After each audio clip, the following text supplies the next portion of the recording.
From smack blasting to podcasting, welcome to the Sober Junkies podcast. My name's Jacob Neeson.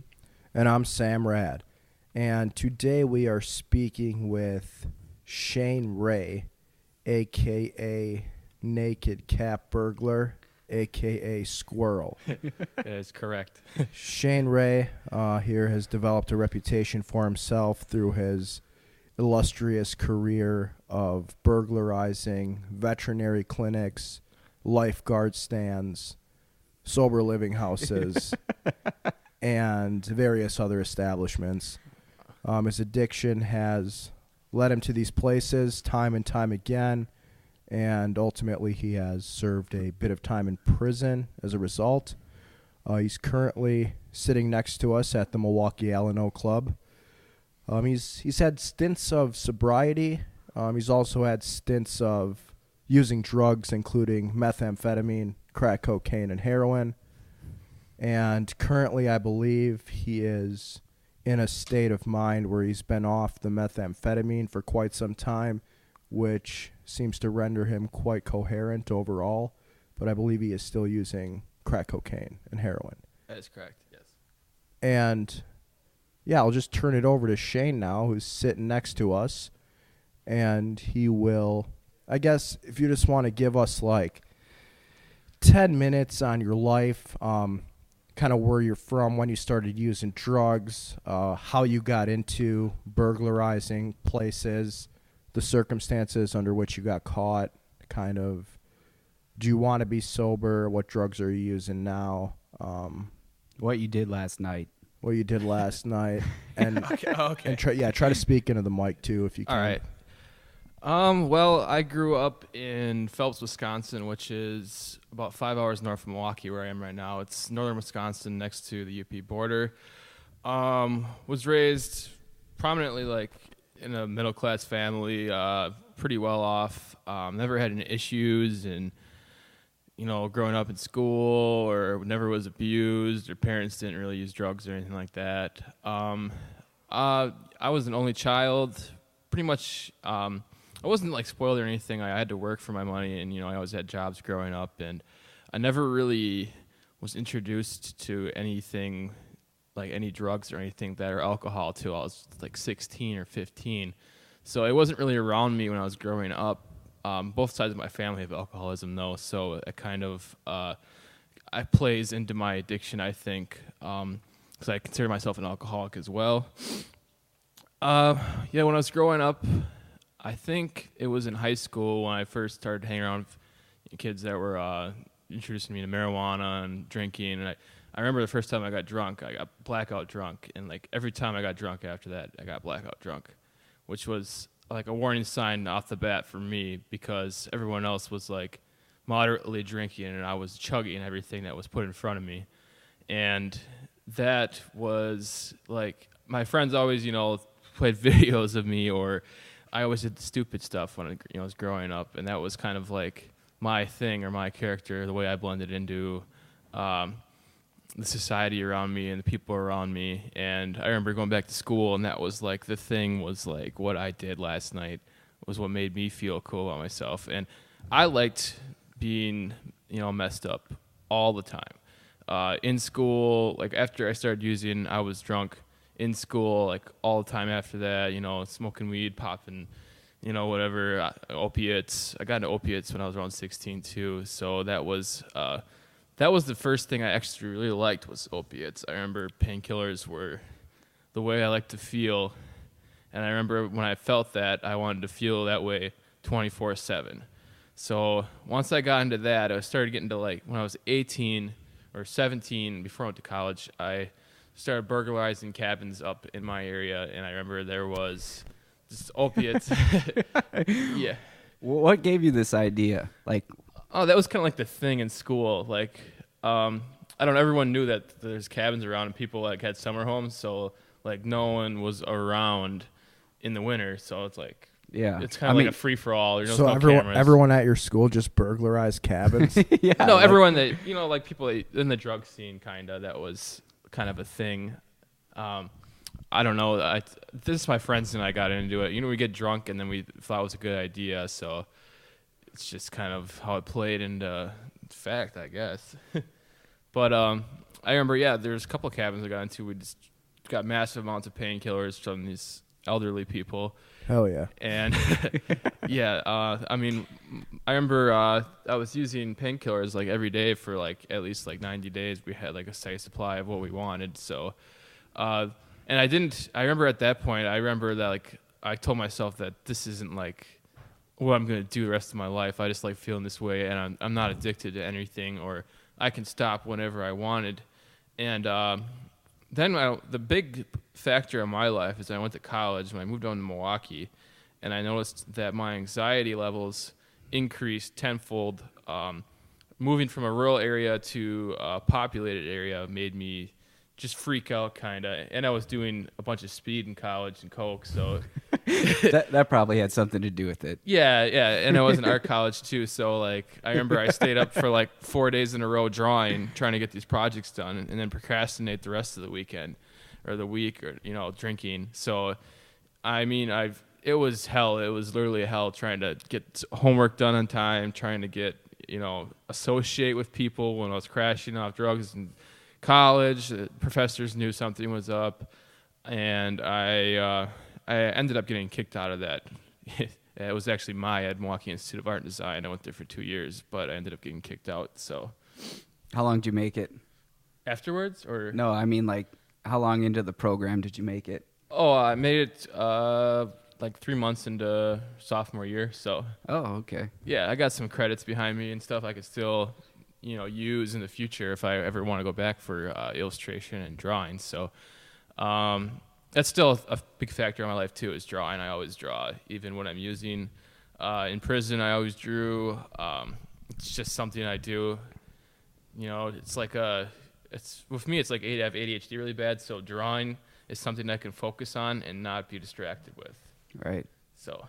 All right, so I'm gonna read this article, which is from 5 years ago when you were 18 years old. That was my sophomore year of college. Right after I got kicked out, that happened. Okay, so this is kind of what made you famous. Yeah, so I did to say. 2 animal hospitals before this one, and I remember I was introduced to ketamine.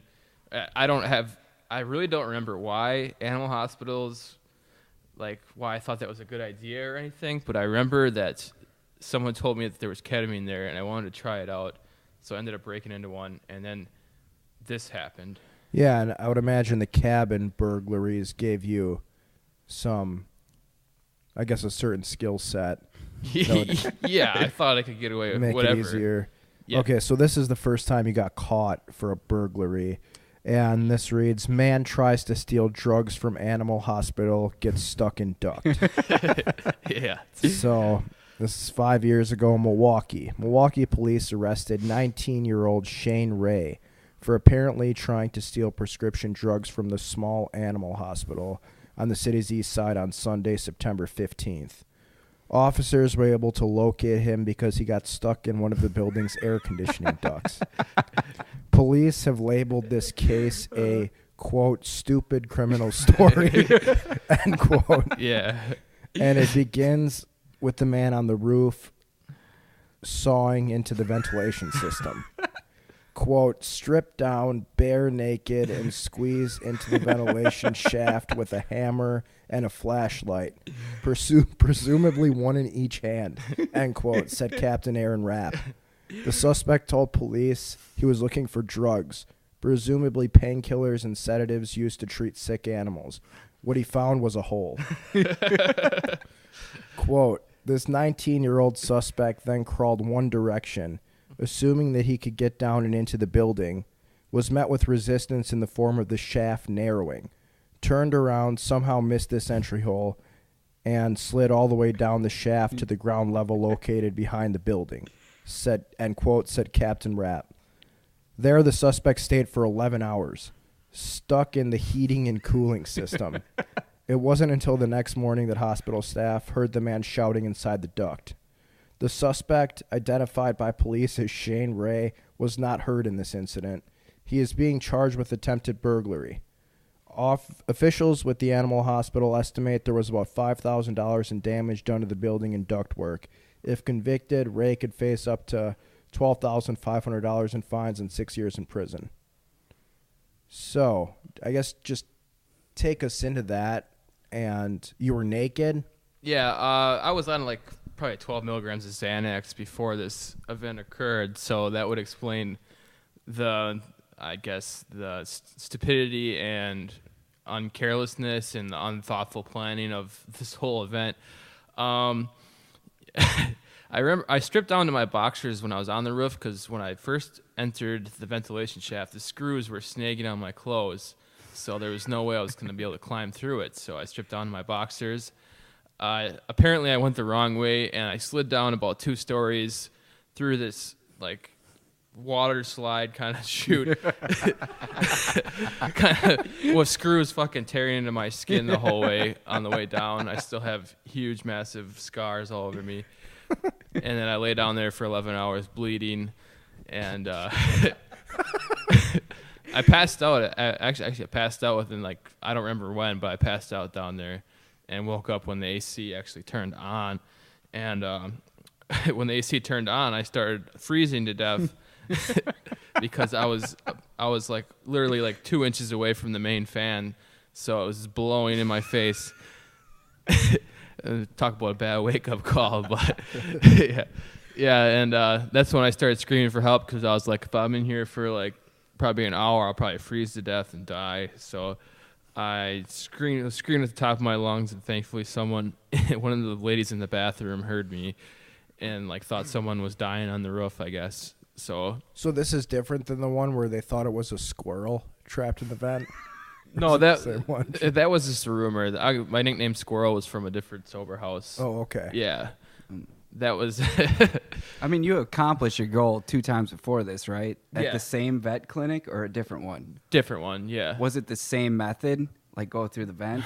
No, this was the new method. Okay. Yeah. It's usually the window or a door or whatever, but this was like a bigger one in Milwaukee, so I wanted to do it big.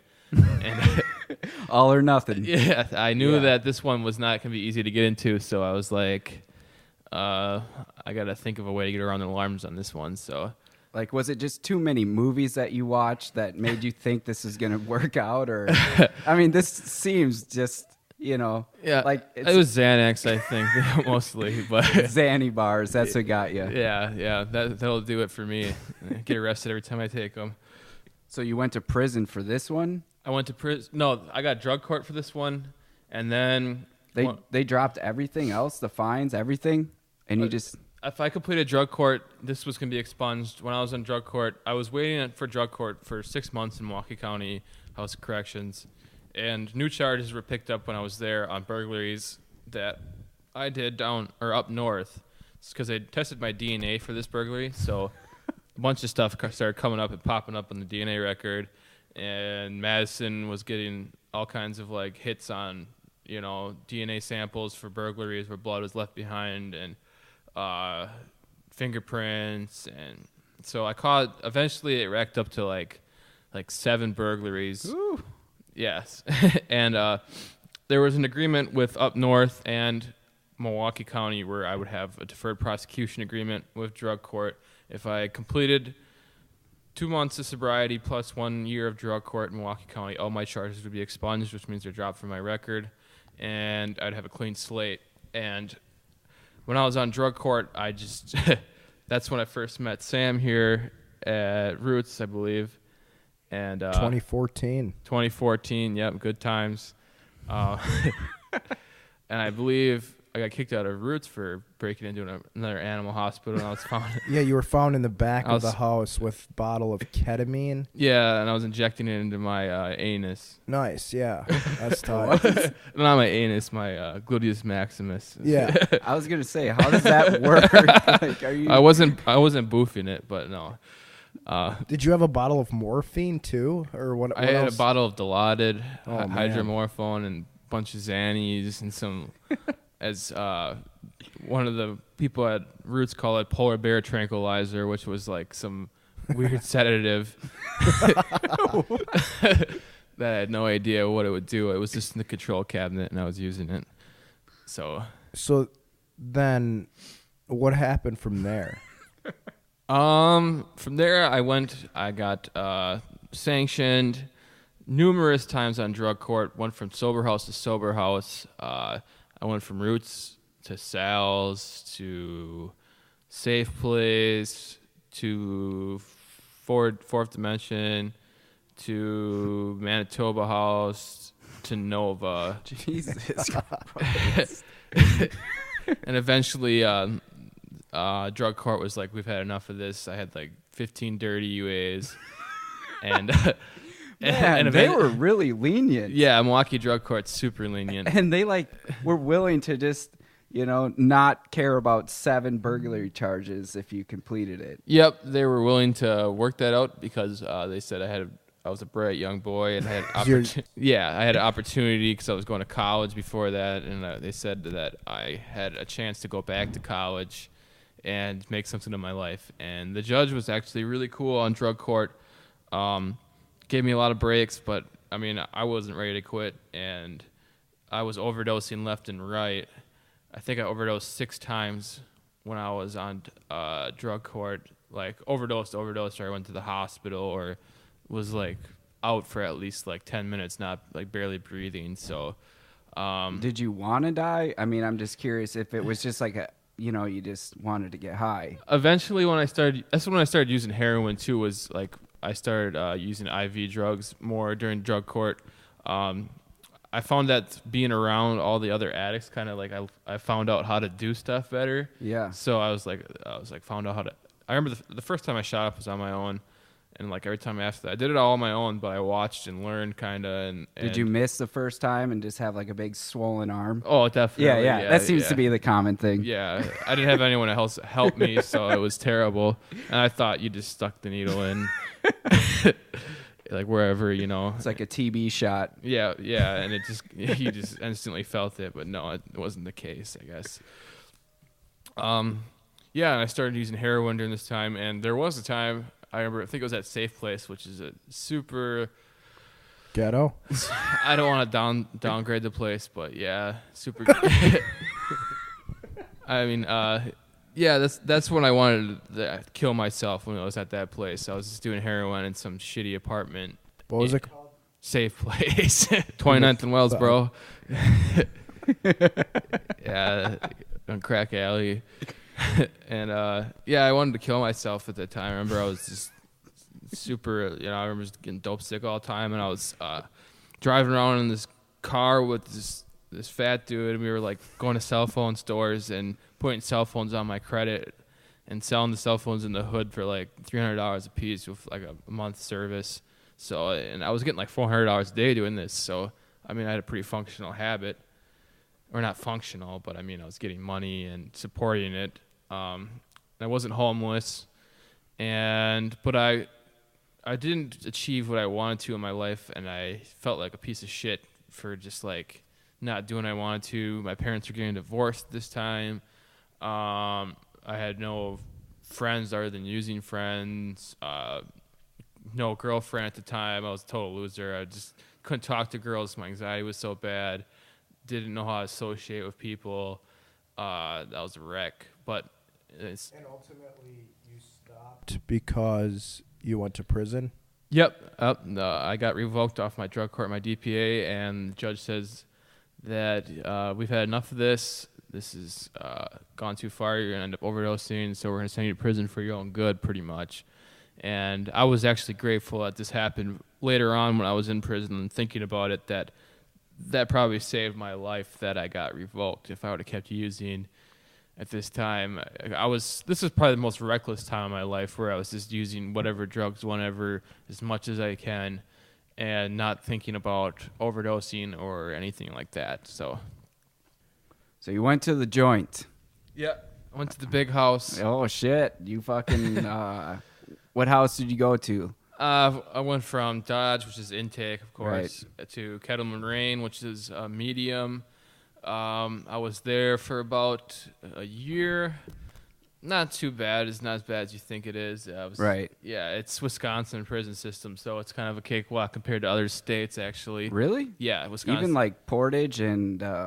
I've never been there to the maxes. I know they're pretty bad, but I've heard horror stories about like Michigan, Minnesota, where it's not like Wisconsin, because Wisconsin's a prison system is it's kind of operated by the staff and the COs, where other states sometimes the inmates kind of run things more, where they have more control. Yeah, there's more drugs and more more violence and stuff like that, and gangs, and in Wisconsin it's kind of just like, I don't know, structured. A lot of sex offenders too, actually. Hell yeah. Surprisingly, there was a lot of sex offenders. So how long were you in prison total at that time? Around 2.5 years, a little more than that, close to 3. It kind of went by pretty quick. I had a job the whole time. I smoked K2 a couple of times in there and drank some hooch and stuff, but I wasn't really using. And Could you? I mean, like, was it possible to get like IV heroin? Yeah, but you had to like know the no, kind of like. You weren't in there. I didn't care really. I was just working, so yeah. I didn't really. I mean, it seems like a challenge to try to find not only heroin, but to find needles that are safe. Yeah, people were. There's no safe needles in there. The prices have to be just outrageous too, I would imagine. Right. Yeah. Right. Actually, when I went to a minimum, when I went from Kettle Moraine to Winnebago, the heroin was almost street value price. Really? Yes, it was. Yeah. That's fucked. And you could get money from your visits. People snuck money in, and you pay it to this one guy. You gave him cash, and then you.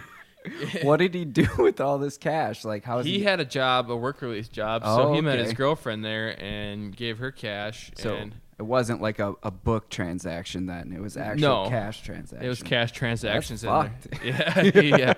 Yeah. This guy had like 3 cell phones in there. He had like girls coming to his room, and that's got to be pretty hard to stick a cell phone in your ass. No, there was no gates or anything like that. It was all open. It was a minimum security, so there's no gates. The guys go to work release, come back. Sometimes they don't even get searched. If they're paying off the guards, they're not getting searched. So, so they don't even have to boof a cell phone to get it in. No, they probably have it in their pocket. I'd boof one anyway. Yeah. Oh, I definitely boofed some stuff in there. That's for sure. So when you get out of prison, ultimately, you're out on parole or whatever. What year is it when you get out? Probation, 2017. I got out. And where do you go? I went to Manitowoc, and this is where my substance abuse with methamphetamine kind of comes into play, where I was introduced to that, and I told myself that this was the drug I wanted to do because I cannot overdose on this. I've never heard of anyone overdosing on methamphetamine. I've not seen it, and I didn't want to use heroin anymore for that reason. So you really didn't, at this point, you don't have any interest in like absolute sobriety. You're just trying to find like the right drug to do. Well, 2 months when I got out of prison, I was sober, but I was kind of lost at what to do in life. I didn't know where to go, and I remember I was extremely suicidal, depressed all the time. I had work. I was working out, eating healthy, still hated life, and figured, what the hell, I'll start using drugs again. So I remember someone at work introduced me to methamphetamine, and the first time I used meth, it's IV use, and I was like, this is awesome. So Did you ejaculate in your pants? I've had meth heads tell me when they shoot meth, they ejaculate, which sounds hyperbolic. Yeah. Well, that is true, actually. Yeah. Well, really? Yeah, that is true. I mean, it didn't happen to me, but yeah, you have to have the thing with that is that people don't tell you about is you have to think about sexual things. So there's an algorithm to inject meth and ejaculate at the same time. No, you don't have to ejaculate at all. No, but like if you want to, you have to do specific order. Like, think about it and then sexually. You have to watch porn and then inject like a half gram. You have to be jerking off with one hand, and then you just stop and you shoot fucking meth. That's fucking wild. Yeah. That actually sounds kind of intriguing. Yeah, methamphetamine is definitely the most sexually arousing drug that I've found. It's one of the few I've never done. Yeah. Your sex drive definitely goes up on it. I've had sex for 8 hours on it. That sounds terrible. Like, that doesn't even sound enjoyable at all. It was, actually. You'd just be like a sweaty slime ball, like greasing up on each other. Well, with like extreme 8 hours? Yeah, 8 hours. With extreme stimulants like that. I mean, there was breaks where I did use IV use, but I mean, I do remember like during that time that I didn't have like, when you do meth, you don't have like a sense of time. So you realize, you look at the clock and all of a sudden like 8 hours have gone by and you're like, holy shit, it feels like 1 hour went by. And you don't realize where time goes, kind of. You get like stuck kind of doing the same thing. I don't know. So after doing meth for a while, did you reach a point where like you just weren't happy or like you were, in psychosis and just wanted to I was get in sober? psychosis at my grandma's house. I was on a riding lawnmower mowing the same spot. Like I mowed it like 50 times in a row, and I remember my mom got pretty mad at me and threatened to kick me out of the house. And there was other issues of me drinking and coming home drunk and incoherent, methed out of my head, like just mixing a lot of stuff. And I kept saying no, I'm not using anything, when clearly something's wrong with me when my eyes are like 3 inches wide, and there's like my face is like pot marked and cheeks are hollow. So I figured at this time I was gonna go back to Milwaukee to try sober living again, and that's what I did. Yeah, I remember seeing you at an AA meeting last year, and you're like, yeah, Roots would not take me again because I'm a burglar. And you used air quotes when you said burglar. And me and my friend Ian are like, why the fuck are you using air quotes? And ultimately, the sober living you did get into, you broke into their safe and stole all the shit out of it, like all the new guys' phones. Yeah, it was Three Rivers recovery. I got, man. That was actually a pretty good place. Three Rivers is cool. Pop's really cool dude. Everyone there was cool with me. I still talk to a lot of those guys to this day. So some of my best friends. But yeah, I ended up getting kicked out because I was double fisting Jaeger in the basement. I was supposed to be at a meeting, and I came upstairs, and there's this dude we called Snail there that I tried to get into a fight with him or something, and I was hitting on the crackheads across the street. I don't know. And one of the guys there is like, you're obviously drunk. And I was like, finally, you found out I've been drinking here for like 2 days, and you guys are fucking idiots. And they ended up kicking me out, and then I ended up stealing a car, going back to Manitowoc and doing a bunch of meth, coming back, and I was like homeless, methed out in Milwaukee. And I couldn't stay away from Three Rivers. Like, I kept going there like every day, like all methed out, like, just talking about a bunch of nonsense. I don't know what I was walking around River West just like a zombie. So was it easy to crack the safe, if you would even call it that? Well, that was the second time I was there. Oh yeah. Yeah.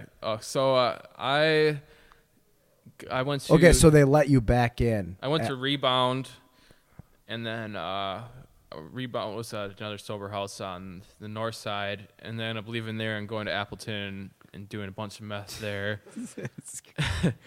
At some like hotel, and then I came back, and when I came back, I talked to Pav, and I was working at the ice cream shop with him, and I was using the whole time, but no one knew, I told everyone I was detoxing off meth, but I was actually using meth. And they let me back in the house when I had like a ball in my backpack and a bunch of needles in my pocket. And they're like, are you ready to be sober? And I was like, yeah. Yeah, for sure, dude. And, I ended up staying there for like a week and broke into the safe. And, I got a job one day, and I came back, and I said, fuck that job. And I'm just going to steal a bunch of money from these people. And all I did with the safe is pull the lever the opposite way as hard as I could, and it bent. I remember the safe popped. It's a good quality safe. Yeah, it was a piece of shit. and I took whatever I was nice with it, though. I didn't take everything. Real nice. Yeah. What a pleasant person. I just took like some stuff. and I ended up doing a bunch of meth again. I went back to Appleton. after that. So did you sell the phones, or I mean, how'd you unlock any of them? I gave them back. You just gave the phones back? Yeah, because the owner was like, man, the phones you stole are from the new dude. Can I just have the phones back? A dude's wallet. He just got here yesterday, so can we have the stuff back? And I'm like, yeah. And then I met up with him somewhere and gave it back to him. Well, I'm like, I'm keeping the money, right? And he's like, yeah, I figured that. And I said, fucking A, I am. And yeah, he's like, it's the cost for my services. yeah. He's like, so what are you gonna do with your life? And I said, probably go back to prison. What have you been doing since? You're off the meth? Yeah, I've been off meth. Well, it's been 2 weeks probably since I last used, but the last time I used wasn't a lot. I didn't like it, but ever since then, since I left Three Rivers that time, I went up north and went on an escapade of doing a bunch of meth all over northern Wisconsin. And I noticed that meth is kind of one of those drugs that affects smaller communities, kind of like lower income but white based communities, trailer trash communities, as you say. Yeah, trailer parks definitely have meth, so that was kind of like what I associated with. And a lot of people I was in prison with, I knew, so I could like house hop from like different city to different city. So I went from like Ashland to Appleton to Escanaba to Green Bay, all around the areas. And I met up with people from sober houses and ended up using with them and introducing them to meth, which was a horrible idea because I seen their lights go straight downhill afterwards. So, like, no one can do meth like the cat burglar. No, yeah, I guess it's not a functioning drug, especially when you're IV using it. It's terrible. You're gonna stay up for at least like 4 or 5 days, sometimes more. I think the max I ever stayed was 10 days, with like a cat nap here or there. But cat nap, yeah, I like that. That's a good pun. So, so does meth actually slow you down since you have ADHD? Is that what you were looking for, or I mean, like, what is it about the drug that I got a super intense rush from it, but once that was done, you get the rush from after your IV use. Like for me, anything you get the rush. Right. That's what everyone chases as the IV user. And afterwards, I could focus on what I wanted to do, but it wasn't like a good task or whatever. Like sometimes it was like drawing or writing crazy shit or mowing squares. Yeah, for like if it was 5 like hours. Work related, it was tedious. Like work that was like pointless work too. I overdid it by like 6 hours. Like let's say I'm like shoveling something, I'll be shoveling it for way longer than I need to be, and I don't. But you did good at it, right? I don't realize. No, I did a terrible job because I don't realize what I'm doing because I get stuck doing it. So, like, what's your living situation like now? What drugs are you using regularly? Do you have any desire to stop using drugs completely? Well, since I came back to Milwaukee. I started going back. I noticed that my drug of choice switches a lot. Like every 2 years or year, it switches. So it was, heroin back in the day, then meth, and now it's back to heroin and crack. I think crack is now my drug of choice. But I mean, for me, I don't know, I can function on it, and I'm not staying up for like 6-7 days and doing illegal shit. What, just 3-4 days? Yeah, 2 maybe. I can. It's manageable for me at least. I know it's not ideal, but I noticed with my addiction, I've gotten more mature with, like, I don't know. I keep Narcan around me, and I make sure I use it people around me now, and I'm safer with it, and I'm safer with other people, and that's not necessarily a really really good thing, but it means that through my addiction, I don't have the desire to kill myself anymore. Which hopefully means I'm towards the end of my addiction and my using years. So you're still not at a point really where you have a full sincere desire to totally get off drugs. No, I use drugs about like once or maybe once, twice, 3 times a week. It's not every day. Wait, you don't do heroin every day? No, I don't really use heroin every day. I mean, if it was free, I probably would. But when the money comes around, I'll spend like $100 or $200 a day, and then that's it. So Really? yeah, pretty much right now. That's How is that possible? Where you can take it or leave it? when a day's off, I use subs. So, Oh, that, okay. that makes a Yeah. lot more Yeah, sense. yeah. So there's no withdrawals or here. Like So you can constantly feel good. I pay $5. Or at least functional. You're Yeah, right, I pay $5 a sub, so that's not like breaking my pocket. So Right. and that keeps me good for a day. I'm And- not using. It seems pretty accessible now. They're just everywhere. They're everywhere. Yeah, they are everywhere, and they're The gold standard is also the gold standard for like addicts to not feel sick and continue their habit for years. yes. Suboxone has its positives, but most of it is negative. I'd say. They do help. I have seen them work for a few people, and methadone, but the majority of them is just kind of like a prolonger of the addiction, where it just stretches it out, the periods of lapses. I mean, you're not dying all the time, but you're not clean either, I would say. So, how many veterinary clinics total have you burglarized, and how many like separate incidents of vet clinic burglary have there been? And then I want you to talk about did you burglarize a lifeguard stand at the beach or something too? I won't talk about that right now. Okay, yeah, I understand. Yeah. I am curious to know where you found this out from. Somebody in the program, it'll probably come to me if I think about it long enough. We'll talk after the podcast. Yeah. So that's interesting where that came from. I didn't know anyone knew or heard about that, but I would say there are about 30 or 40 separate incidents. Holy shit. Yeah. When I remember when I was in prison, I calculated every burglary that I got away with. I got caught for 11, and some of those were dropped.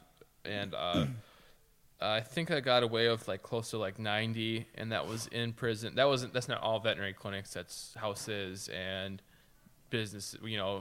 So different stuff. You're looking at like an 85% success rate That's Yeah, actually pretty in decent. evading capture. Around Yeah. there, yeah. And then since I've got out of prison, I've kind of avoided all that. So, kind of. Yeah. We'll take your word for it.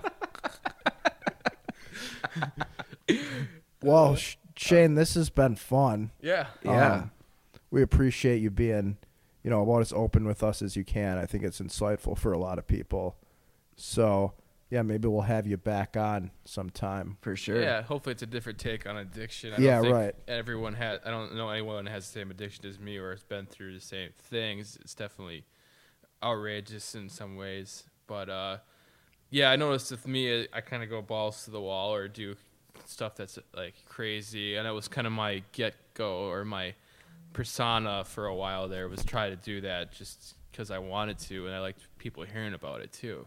Right. It was kind of self-motivated, I think, So, Yeah. Well, I appreciate it. yeah, no problem. Thanks for tuning in, everyone. Until next time.